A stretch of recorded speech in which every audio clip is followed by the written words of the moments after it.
obviously you strike me as someone who's driven by curiosity. How central is curiosity in your creative process, and how do you keep it alive when working in commercial environments? I think it's super important. Brazil is it's very. I think it's very open. I made some advertising for United States, and they have a kind of more strict flow. In the I think Brazil has more space for you to during the process, I honestly have suggest things and try things. Jarbas, I Yeah. have to say, because I was just talking to a friend, and I think the way it's just, I think it's in your DNA, in your blood. Brazilians are so creative. When I go to Cannes Lions every year, Brazil is just like every time smashing it with their creativity.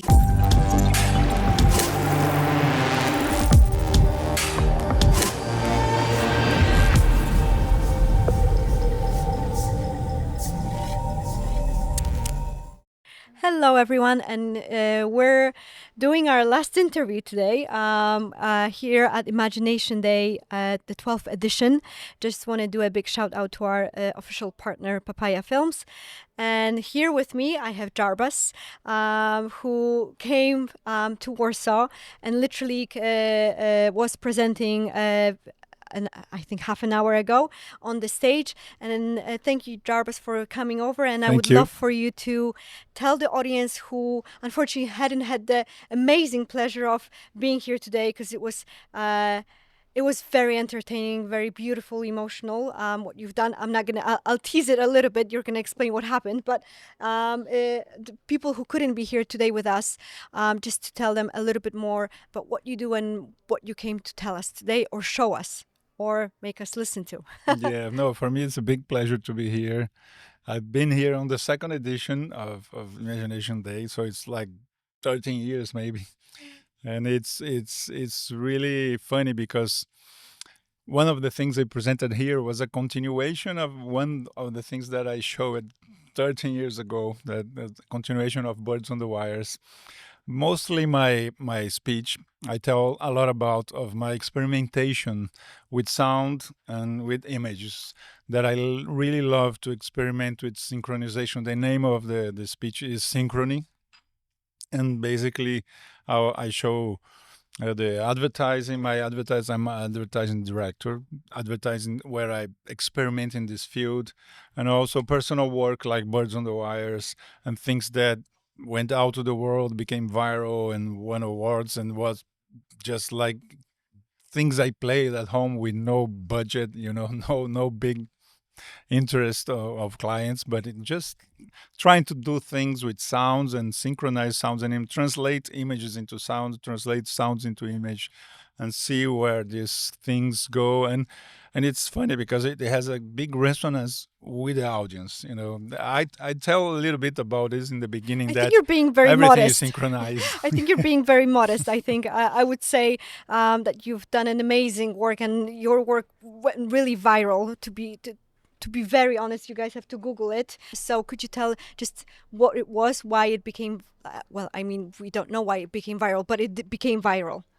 Yeah, but on the was experiment I did, taking breakfast one day, and I saw this photograph on the newspaper. It was like birds on five wires, and I made a connection.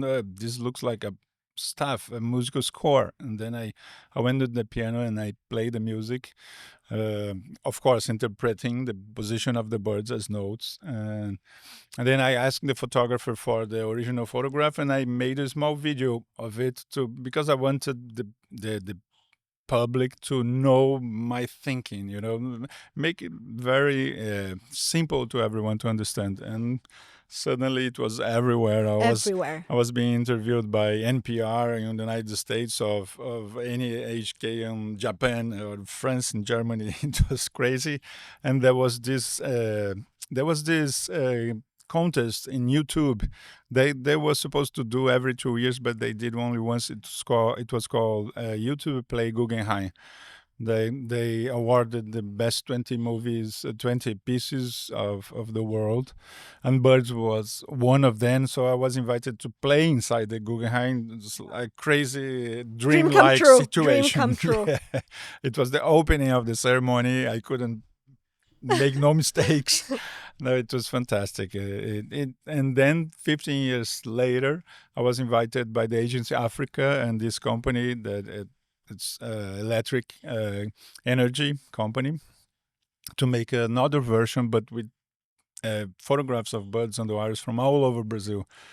Brazil has a lot of birds, so we have a lot of photographs. And I made this piece, like a 10-minute piece, and it's a good journey so far. People like to see it, and at least when I go on stage with a little orchestra, so everything goes around. You have a digital thing that comes back with analog instruments and nature and digital video, and it's fun. Beautiful. It's fun. Yeah, it's like you've managed to capture like a balance of everything that we want in life. A little bit of the nostalgia of old nature, but also the new with technology. Amazing. Say that one thing that I used to say. I did 2 TED talks about birds on the wires, and we can find poetry everywhere. We just have to look.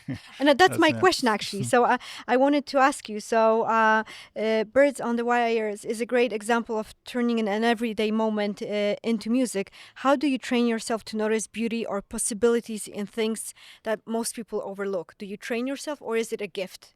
Yeah, I was lucky to have. I talk about my father on this lecture. He was a creative art director. He's still alive, Jarbas Agnelli. And he taught me and my brother to be aware and to look at everything, to be always open to possibilities of creation. So I have this background, but it's funny because Birds on the Wires was made when I was taking online courses of orchestration on Berkeley. They have online courses. So my mind was so much into orchestration. Then I You saw it. find the photograph. Okay, that's music here. Connection. Okay. So we have. You have to be, open, focused and open. Yeah. And obviously, you strike me as someone who's driven by curiosity. How central is curiosity in your creative process, and how do you keep it alive when working in commercial environments? Because you did mention agency side. So yeah. Is that a struggle? Yeah. No. I think it's super important. I think I'm lucky to Brazil. It's very. I think it's very open. I made some advertising for United States, and they have a kind of more strict flow in the. I think Brazil has more space for you to during the process, suggest things and try things. Jarbas, I have to say, because I was just talking to a friend, and I think the way I think it's in your DNA, in your blood. Brazilians are so creative. When I go to Cannes Lions every year, Brazil is just like every time smashing it with their creativity. So I think honestly, it's just something you guys, I don't know, in your skin, in your blood, but yes, definitely. And this year in Cannes, I don't know if you were there. Yes, I was. There was a celebration, homage to Washington Oliveto. There was a big Brazilian creative, and I was lucky. I worked 13 years with Washington Oliveto, so I was really lucky in my career to have this father, and also to work with this genius of advertising. Unfortunately, he died some years ago, but it was really important. He allowed me also to experiment in video, go home and try to direct things. I was an art director, but I'd like to, can I do this movie at home? And said, okay, go there and try something. I also wanted to ask, because obviously this was a music performance, so music plays a huge role in your work. But what does music allow you to express that visuals alone cannot? Yeah, as I said in the lecture, I had these 2 forces. There's my father pulling me to art direction, and also this guy. He's a great grandfather of mine who was a maestro, Italian maestro that went to Brazil, and I was really influenced by him. He was a great composer, and so I have these 2 things in my life, and I decided not to choose. I decided to choose both, and so basically my art direction life was geared toward trying to put music in images, and I did a lot of music videos, of course, and I have this tendency to try to translate things. I'm also a musician, so it's for me they're natural both the same combination. thing. Okay. Yeah, I have one computer with music and images, and it's a whole thing that I put in the blender, and try to mix. Makes sense. But in terms of technology, so obviously you've been to conferences, you know how everyone's talking about technology, AI taking over. And my question is, how do you make sure technology for you serves imagination rather than replacing it? Because it can easily, at some point, become so comfortable to just use technology.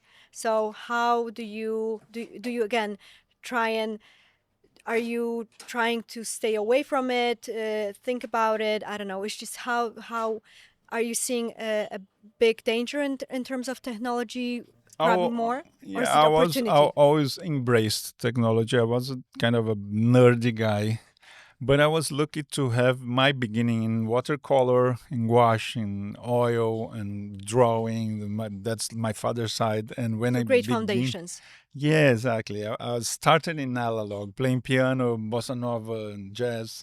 So when I embraced technology, I had a background. I'm worried about today's youngsters because I think this should be like obligatory. Okay, you wanna make prompts, you wanna use this technology of today that kinds of replaces, but then first study the basics. Try the basics, draw, make your hands dirty, hurt yourself, Completely agree. make things in a wrong way, be angry with yourself. Oh my God, I cannot do this, and then superate, and then I think this is a curve that's necessary for any artist. Uh, I think it's now we're in a time that maybe we are making a shortcut, and Yes. I don't know if it's too healthy. I agree. I completely agree. And my last question to you is many young creatives feel pressure to be original. What advice would you give someone trying to find their own voice or style in a very noisy world? Because we have, everything exists. So, I think when I talk about birds on the wires, I think it's a case of try and error more than capacity or talent. I was the guy who took the photograph and went to the piano. I say, how thousands of musicians, much better musicians than me, saw the same photograph in the journal and didn't went to the piano, true. didn't go to the piano. So I think it have this childish spirit, to try things, to try, even if it doesn't work, maybe, okay, it doesn't work 10 times, but on the 11th time, you may find something interesting. So I think we have to try. Yes, and I love what you said. Last year we had the a person from Apple that works as a designer for Apple, and he said the same thing. Like childish curiosity is something that I think we're so keen on being an adult and having the right answers so quickly, that having the wrong, like taking the time to have some of the wrong answers, those are the little like opportunities of magic, and I think that was beautiful, and I see that you are also mentioning the same thing, that having that childish curiosity and wanting to experiment, getting it wrong or right is okay. Yeah, I saw an interview recently with Daniel Day-Lewis, the great actor, and he says that he is a child that continued playing. That's it. Okay. Most adults stop playing, but Yes. he continued to play, to pretend. That's what an actor is. He Yes. continues to play. I Okay. think artists, visual artists, should have the same spirit. Love it. Well, Jarbas, thank you so much for flying in and spending the time and coming back for the second time. Hopefully, Oh, it was my pleasure. we're not gonna have such a long break next time. See you way sooner than Yeah, the hopefully. 24th second edition of Imagination Day. But it was lovely, a lovely experience of having you here, because I saw the performance. It was amazing. Oh, thank you so much. It was really a pleasure. I hope that I came here earlier than 12 years. Yes. Thank you. Thank you.